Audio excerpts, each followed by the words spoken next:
بسم اللہ الرحمن الرحیم۔ السلام علیکم۔ میں آپ کا میزبان سمیع ابراہیم حاضر خدمت آج کے اخبارات، خبروں، تبصروں اور تجزیوں کے ساتھ۔ امپورٹنٹ ڈیولپمنٹس ہیں پاکستان کے اندر بھی اور باہر بھی۔ سب سے پہلے پاکستان کے اندر کی جو صورتحال ہے، چینی مافیا خاص طور پر جنہوں نے بہت پیسہ بنایا ہے اور اب اس وقت جو مارکیٹ میں پرائس ہے وہ آسمانوں کو چھو رہی ہے، وہ اس وقت زیر بحث ہے۔ اور ایک سوال ہو رہا ہے کہ جس وقت پاکستان میں چینی کی ضرورت تھی تو چینی کو ایکسپورٹ کرنے کی اجازت کابینہ نے کیوں دی؟ اس حوالے سے جو حکومتی لوگ ہیں، جو پرو حکومت ہیں صحافی، وہ تو یہ کہہ رہے ہیں کہ اب شوگر مافیا سے ٹکرائے گی حکومت، لیکن جو انسائیڈرز ہیں، جو صورتحال کو سمجھتے ہیں، ان کا یہ کہنا ہے کہ یہ در حقیقت حکومت ہی چینی مافیا ہے، اور اس میں زرداری خاندان، شریف خاندان، جہانگیر ترین، اور یہ وہ لوگ ہیں جن کی شوگر ملیں ہیں اور جنہوں نے پیسہ بنایا۔ میں اس کی تفصیل بعد میں جا کے آپ کو دیتا ہوں۔ دوسرا، ایک جو امریکن میڈیا ہے، انہوں نے عمران خان کے صاحبزادے قاسم خان کا ایک انٹرویو چلایا ہے، جس میں انہوں نے اپنے والد کے موقف کی تائید کی اور یہ کہا ہے کہ وہ پاکستان آئیں گے۔ پی ٹی آئی نے ان اطلاعات کو غلط قرار دیا ہے کہ قاسم اور سلمان جو ہیں وہ پاکستان نہیں آ رہے ہیں۔ ان کا کہنا تھا کہ وہ آ رہے ہیں، تاریخ کا اعلان ابھی نہیں ہوا، تعین ابھی نہیں ہوا، اور عمران خان صاحب کا یہ سٹیٹمنٹ کہ بچوں کو تحریک چلانے کی ضرورت نہیں ہے، احتجاج کی قیادت کی ضرورت نہیں ہے، باپ ہی کافی ہے، یہ بیان جو تھا اس میں یہ کہیں نہیں تھا کہ انہوں نے یہ کہا ہو کہ وہ پاکستان نہیں آئیں گے یا ان کو منع کر دیا گیا۔ تو یہ بھی ایک اخبارات میں آپ کو سوشل میڈیا پر یہ خبر ملتی ہے، جو ہمارے جو مین سٹریم میڈیا ہے اس پر تو کوئی کسی طرح کا ذکر نہیں ہے۔ بھارت سے جو خبریں آ رہی ہیں، وہاں پر مودی حکومت کی جو منافقت ہے اور ان کا جو جھوٹ ہے وہ وہاں کی اپوزیشن نے بالکل بے نقاب کر دیا۔ راہل گاندھی نے ایک بہت زبردست تقریر کی ہے، اور جس میں نریندر مودی نے اس سے پہلے پارلیمنٹ میں جو بیان دیا تھا کہ مجھے صدر ٹرمپ نے 3-4 دفعہ کال کی لیکن میں نے وہ کال نہیں لی، اور بعد میں جب میں نے فون کیا تو انہوں نے بتایا کہ پاکستان ایک بڑا حملہ کرنے والا ہے، تو میں نے کہا کہ پھر اس کے تو کانسیکوینس ہوں گے، اس کے تو پھر نتائج ہوں گے۔ حالانکہ اس سے پہلے امت شاہ یہ کہہ چکے ہیں کہ جی نریندر مودی نے کوئی ٹرمپ سے گفتگو نہیں کی۔ راہل گاندھی نے یہ کہا کہ بھارت کی جو خارجہ پالیسی ہے وہ مکمل طور پہ ناکام ہو گئی ہے، اور نریندر مودی کے ذمے جو اہم کام تھا وہ یہ تھا کہ چائنا اور پاکستان کو ایک دوسرے کے نزدیک نہ آنے دے۔ یہ موقف، یہ بیسیکلی آبجیکٹیو تھا انڈیا کی فارن پالیسی کا، لیکن مودی اس میں مکمل ناکام ہوئے ہیں۔ اور دوسرا، اگر رافائل نہیں گرے، اگر پاکستان کی ایئر فورس نے کامیابیاں حاصل نہیں کی، تو پھر مودی کو چاہیے کہ وہ آ کر کھل کر یہ بات کہے کہ ڈونلڈ ٹرمپ امریکی صدر جھوٹ بولتا ہے۔ اگر وہ یہ نہیں کہتے تو اس کا مطلب ہے کہ وہ اس بات کو تسلیم کر رہے ہیں۔ امریندر سنگھ جو مشرقی پنجاب سے جو ایم پی ہیں، انہوں نے کہا جی کہ ہم نے مشرقی پنجاب میں نے خود دیکھا ہے ایک رافیل جہاز کو گرتے ہوئے، وہ اس کی تفصیلات، تصویریں سب کچھ لے کے پارلیمان میں آئے۔ تو وہاں پر اس وقت جو صورتحال ہے، مودی حکومت کا بالکل کباڑا انڈیا کی اپوزیشن نے کیا ہے، اور پاکستانی جو ایئر فورس کی جو کامیابیاں ہیں ان کو اکنالج کیا جا رہا ہے، ان کو ذکر کیا جا رہا ہے، اور اس بات کا بھارتی اپوزیشن شدت سے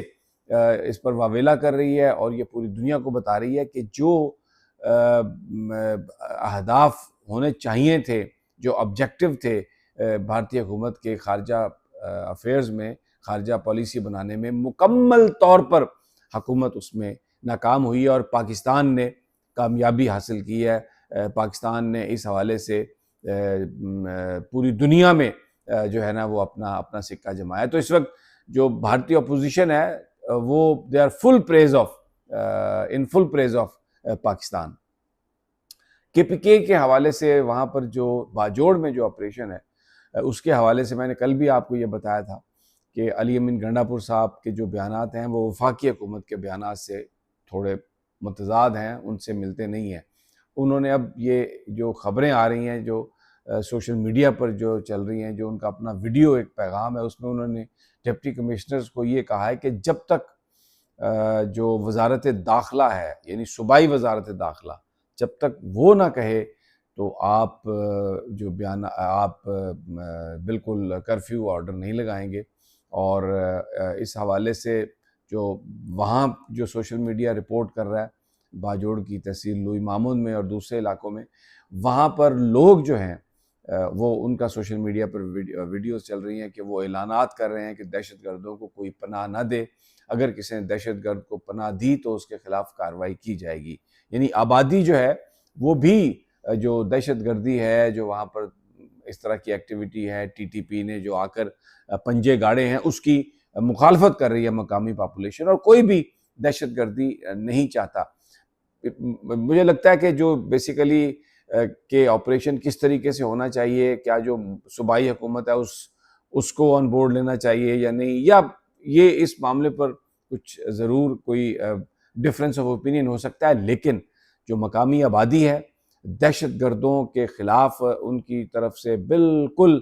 یہ واضح پیغام ہے، اپنی مسجدوں میں اعلان کیا جا رہا ہے کہ کوئی بھی دہشت گردی کو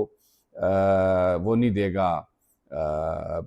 دہشت گردوں کو کوئی پناہ نہیں دے گا۔ بہرحال آپریشن جاری ہے، اور اس میں یہ جو اطلاعات ہیں سوشل میڈیا پر کہ بہت سارے جو اور سرکاری ذرائع بھی اس بات کی تصدیق کرتے ہیں کہ جو دہشت گرد ہیں ان کو نشانہ بنایا جا رہا ہے، اور اس میں جو فورسز ہیں ان کو خاصی کامیابی حاصل ہوئی ہے۔ اب جو یہاں پر دوسری طرف جو میں نے کل بھی عرض کیا تھا کہ جو پاکستان جو احتجاجی تحریک ہے عمران خان صاحب کے حوالے سے، پی ٹی آئی کے حوالے سے، اس کے لیے ٹیلی ویژنز جو ہیں اس میں جو پولیٹیکل ٹاک شوز ہیں اس میں بڑی ہیٹڈ ڈیبیٹ ہو رہی ہے، لیکن اس میں ساتھ ساتھ ایک چیز اور جو شامل ہو گئی ہے، وہ جو چینی کا جو سکینڈل ہے، اس میں تقریباً 280 ارب روپے کا چونا لگایا گیا، اور ایف بی آر کی طرف سے یہ کہا گیا کہ ریکارڈ ٹیکس جو ہے وہ کلیکٹ کیا گیا شوگر ملوں سے، لیکن عملی طور پر یہ ہوا ہے کہ سرکار نے شوگر ملوں سے ٹیکس وصول کیا، لیکن پھر ان شوگر ملوں کو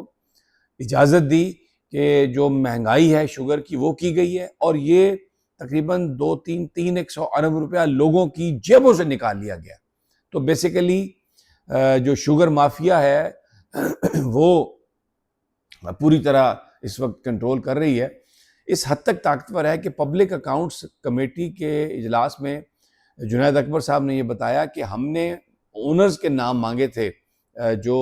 شوگر فیکٹریوں کے اونر ہیں، لیکن اس کی بجائے ڈائریکٹرز کے نام بھیج دیے گئے۔ اب آپ دیکھیں شوگر ملیں ہیں کس کی،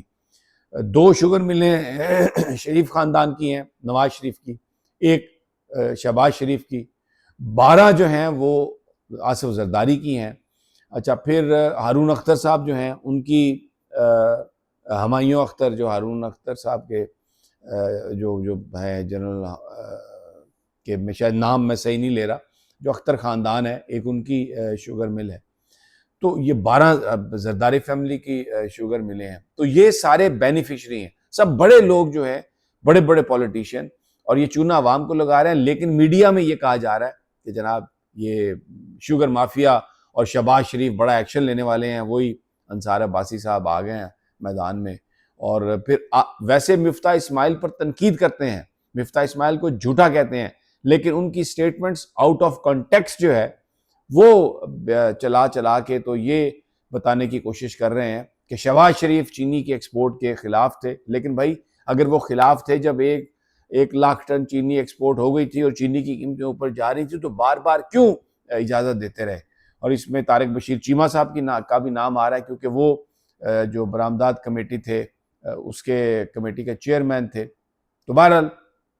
یہ اس وقت چیزیں پاکستانی میڈیا میں چل رہی ہیں، اور خاص طور پر قائد اعظم یونیورسٹی میں اس کے ہاسٹلز کو جس طرح سے خالی کروایا گیا ہے، وہاں پر سمر سیمیسٹر تھا اور اسٹوڈنٹس تھے وہاں پر، بلوچ اسٹوڈنٹس بھی تھے، دوسرے بھی تھے، لیکن کئی 100 پولیس والے وہاں پر گئے اور انہوں نے جو ہاسٹل ہے اس کو خالی کروایا۔ اس پر سوشل میڈیا میں بڑی لے دے ہو رہی ہے، اس پر بڑی تنقید ہو رہی ہے۔ اجازت دیں مجھے، اگلی ویڈیو تک انشاءاللہ جلد ملاقات ہوگی، پھر اللہ نگہبان۔